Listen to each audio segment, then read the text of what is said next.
Praise the lord. ప్రభువైన యేసుక్రీస్తు నామములో ఈ ఉదయకాలమందు మీ అందరికీ కూడా స్వాతంత్ర దినోత్సవ శుభాకాంక్షలు. Happy independence day. ప్రత్యేకంగా ఈ దినం మరి సాయంకాలము స్పెషల్ ప్రేయర్ ఏర్పాటు చేశాం.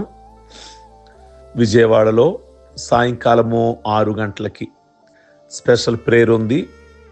అలాగే దూరం నుండి స్పీకర్ మంచి వర్తమానికులు కూడా వస్తున్నారు. కనుక మీరందరూ కూడా ఆసక్తిగా పాల్గొనమని ప్రభు పేరట మీ అందరికీ కూడా మనవి చేస్తున్నాను. నిజంగా ఈ స్వాతంత్రము మనకు రావడానికి ఎంతోమంది మహనీయులు వారు ప్రాణాలు త్యాగాలు చేయటం వల్ల ఈరోజు మనము ఈ స్వతంత్రం భారతదేశంలో చక్కగా మనం జీవిస్తూ ఉన్నాము. ఇందులో క్రైస్తవులు కూడా, దేవుని సేవకులు కూడా చాలామంది మరి ఈ పోరాటంలో ఆనాడు ఎంతోమంది పాల్గొన్నారు. ఈసారి వాళ్ళ గురించి మనం టైం వచ్చినప్పుడు మాట్లాడుకుందాం. చాలామంది అంటారు బ్రిటిష్ వాళ్ళు అంటే క్రైస్తవులు, ఇక్కడున్న క్రైస్తవులు ఆ రోజు బ్రిటిష్ వాళ్ళకి తొత్తులుగా పనిచేశారు అని అంటారు. దాదాపు 10 మంది పైన ప్రతి ప్రాంతంలో కూడా క్రైస్తవులు బ్రిటిష్ వాళ్ళని వెళ్ళగొట్టడానికి జైలుకి వెళ్ళారు, ప్రాణాలను త్యాగం చేశారు. కొన్ని సందర్భాలలో వాళ్ళు మాట్లాడినటువంటి మాటల్లో మేము ఈ దేశపు హైందవ క్రైస్తవులము అన్నారు. అంటే నిజంగా వాళ్ళు పోరాటాలు చేశారు, ఈ దేశం కోసం ప్రాణాలు పెట్టారు, ప్రార్థనలు కూడా చేశారు. జ్ఞాపకం చేస్తున్నా మరి అందరూ చేసినటువంటి మరి ఆ త్యాగాల వల్ల ఈరోజు నిజంగా మనం ఇటువంటి స్వేచ్ఛ ఆ భారతదేశంలో మనం అందరూ కూడా చక్కగా ఎవరి ఇష్టమైన దేవుణ్ణి వారు కలిగి ఉండి మనం ముందుకు కొనసాగుతున్నాం. కనుక మన భారతదేశం కోసం మనం ఎక్కువగా దేవుని సన్నిధిలో ప్రార్థన చేయాలి. ఇంకా కేవలము రాజకీయ ఎన్నికల కాలములో మనమంతా ఒక్కటే అని నినాదముతో పాటు వెనకబడిన వారమనబడే వారితో కలిసి భోజనాలు పుచ్చుకుంటూ అలాగున ఫొటోస్ కనబడటం కాదు. నిజంగా అందరినీ ప్రేమించాలి. కేవలం ఫొటోస్ కోసమే వెనకబడిన వారిని ప్రేమిస్తున్నామని వాళ్ళతో కలిసి భోజనాలు చేయటాలు కాదు. ఎవరైనప్పటికీ కూడా అందరినీ ప్రేమించాలి. కనుక అట్టి దేశంగా మనది ఉండాలని మన భారతదేశాన్ని ప్రభు ప్రేమిస్తూ ఉన్నారు. కనుక ఇంకా ఈ దేశంలో పరమత ద్వేషాలు కానీ, అసూయలు కానీ, అరాచకాలు కానీ, స్వార్థము, లంచగొండితనము, పక్షపాతము, అధికార గర్వము, అవినీతి ఇవన్నీ కూడా స్వాతంత్ర తల్లికి చీడ పురుగులు వంటిది. ఇట్ట చీడ పురుగులకు మందు కనిపెట్టి ప్రయోగించని ఎడల మనది కేవలము నామమాత్రపు బహిరంగ స్వాతంత్రమే అవుతుంది, కానీ నిజమైన స్వాతంత్రము కాలేదు. బైబిల్లో ఒక మాట ఉంది, నీతి జనములు ఘనతకెక్కుటకు కారణము, పాపము ప్రజలకు అవమానము తెచ్చును అని సామెతలు 14:34 ఉంది. కనుక నీతికి విరుద్ధమైన అవాంఛనీయమైన కార్యములు చేసినను, చేయుటకు ప్రోత్సహించినను ఏ దేశమైనను ఏ రాజ్యమైనను ఘనత పొందదని బైబిల్లో క్లియర్గా ఉంది. ప్రియ దేవుని బిడ్డలారా, నీతి, న్యాయము, సత్యము కలిగి ఉండాలి. ఈ 3 ఒకదానితో ఒకటి విడదీయలేని ఏకత్వము కలిగి ఉండాలి. యేసు ప్రభువారు మాట్లాడుతూ, మీరు నా వాక్యమందు నిలిచిన వారైతే నిజముగా నాకు శిష్యులయ్యుండి సత్యమును గ్రహించెదరు, అప్పుడు సత్యము మిమ్మును స్వతంత్రులుగా చేయును అని చెప్పారు. యోహాను సువార్త 8వ అధ్యాయము 31 నుండి 34వ వచనం వరకు ఆ మాటలు ఆనాటి యూదులతో ప్రభు మాట్లాడుతూ ఉన్నారు. కనుక ఒకసారి జ్ఞాపకం చేసుకుంటే, ఇశ్రాయేలీయులు కొంతకాలము ఐగుప్తు దేశంలో మరి దాస్యత్వంలో వాళ్ళు ఉన్నారు. ప్రియ దేవుని బిడ్డలారా, మరి భౌతికమైన స్వాతంత్రం మనకు వచ్చింది, కానీ ఆత్మ స్వాతంత్రం ప్రతి ఒక్కరికి కావాలి. ఆత్మ స్వాతంత్రము కావాలి. ఏమిటి ఆత్మ స్వాతంత్రం అంటే? స్వాతంత్రం అంటే పాపము అనే దాస్య కాడి విరిచివేయబడాలి. లేవియాకాండం 26:13 ప్రభు అంటారు, మీ కాడి పనుపులను తెంపి మిమ్మును నిలువుగా నడవజేసి తిని. ఇది విమోచించబడని ఇశ్రాయేలుతో దేవుడు చెప్తూ ఉన్నాడు. వారి మీద ఉన్న కాడి విరగగొట్టి కాడి పలుపులు తెంపివేసి నిలువుగా నడవజేసి తిని అని చెప్తున్నాడు.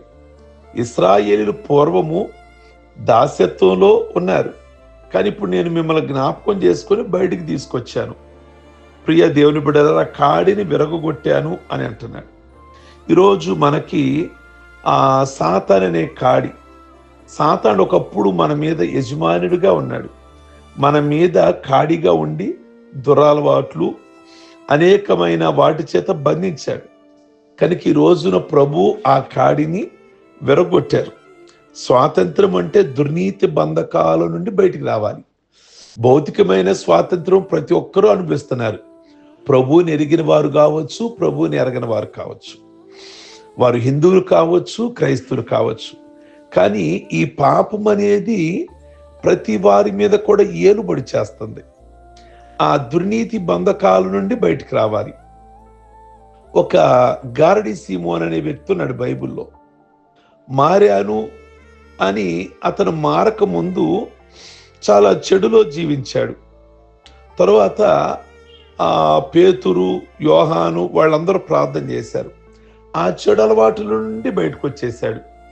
వచ్చాను అనుకున్నాడు, మరలా అదే పరిస్థితిలో నువ్వు ఘోరమైన దుష్టత్వంలో దుర్నీతి బంధకాలలో ఉన్నట్లు నాకు కనబడుచున్నది అని దేవుని సేవకుడు మందలిస్తూ అన్నాడు. ఈ ఉదయకాలం ముందు జ్ఞాపకం చేస్తున్న ఈ 78వ 79వ స్వాతంత్రంలో ఈ 79వ స్వాతంత్ర దినోత్సవాన్ని చేసుకుంటున్న మనము ఓకే, చాలా మంచిది.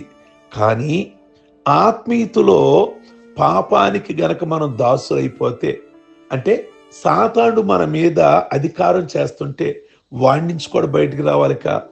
బ్రిటిష్ వాళ్ళని ఎలాగైతే పారద్రోలేమో ఈ సాతానుడు కూడా మన జీవితంలో నుండి లేదా మన కుటుంబంలో నుండి ఎప్పుడైతే పారద్రోలతామో నిజమైన స్వాతంత్రం. ఆనాడు వాళ్ళు మనను బాధలు పెట్టారు, ఈనాడు దుష్టుడు సాతానుడు మన కుటుంబాలను మనల్ని బాధ పెడుతున్నాడు. కనుక వాడిని మనం తరిమి కొట్టాలి.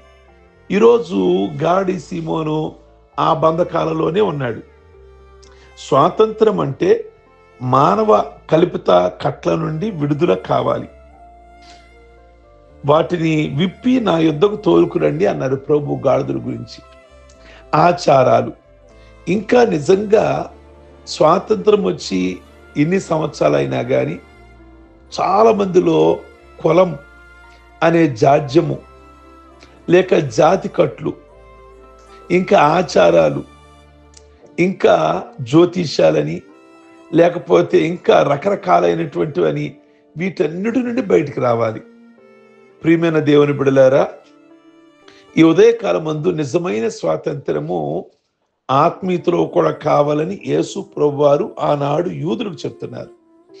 అప్పుడే మీకు నిజమైన స్వాతంత్రము అని ప్రభు మాట్లాడుతూ ఉన్నారు.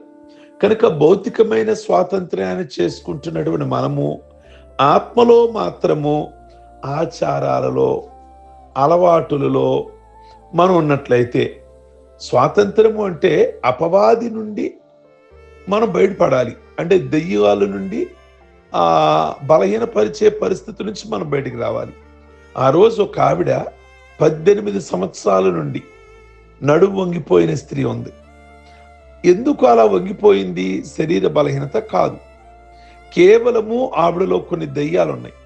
ఆ దయ్యాల నుండి బయటకు వచ్చిన తర్వాతే, ఆ దయ్యాల నుండి విడుదల వచ్చిన తర్వాతే నిజమైన స్వాతంత్రం వచ్చింది ఆవిడకి.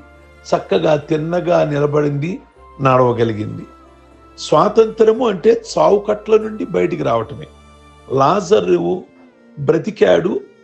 ఆ కట్లు ఎప్పుడైతే విప్పారో అతను స్వేచ్ఛగా నడవగలిగాడు. అంటే ఇంకనూ చాలా మంది ఈరోజు ఏదో ఒక కట్లు అంటే మానవ బంధకాలలో, సెంటిమెంటుల్లో, వాటిల్లో వీటిల్లో వాడి నుంచి బయటికి రాలేకపోతున్నారు. ప్రభువైన యేసు క్రీస్తు ఈ ఉదయకాలమందు మీతో మాట్లాడుతున్నారు. ఏమన్నారు అంటే, మీరు నా వాక్యమందు నిలిచిన వారైతే నిజముగా నాకు శిష్యులై ఉంటారు. అప్పుడు సత్యం మిమ్మల్ని స్వతంత్రులుగా చేస్తుంది. సత్యం అంటే ఎవరు? యేసుక్రీస్తే. ఆ సత్యము యేసుక్రీస్తే. ప్రియ దేవుని బిడ్డ, సత్యం అంటే ఏంటి?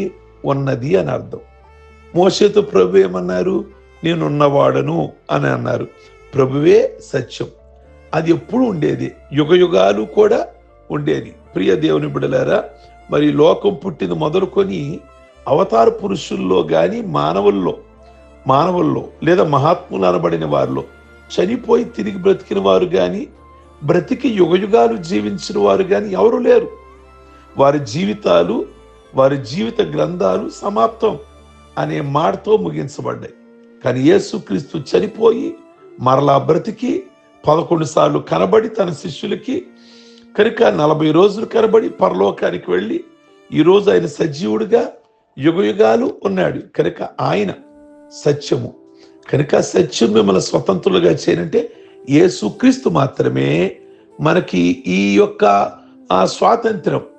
భౌతికమైనది మరి లోక నాయకులు ఎందరో, మహానుభావులు ఎందరో త్యాగ ఫలితమే ఈరోజు మనకు స్వాతంత్రం.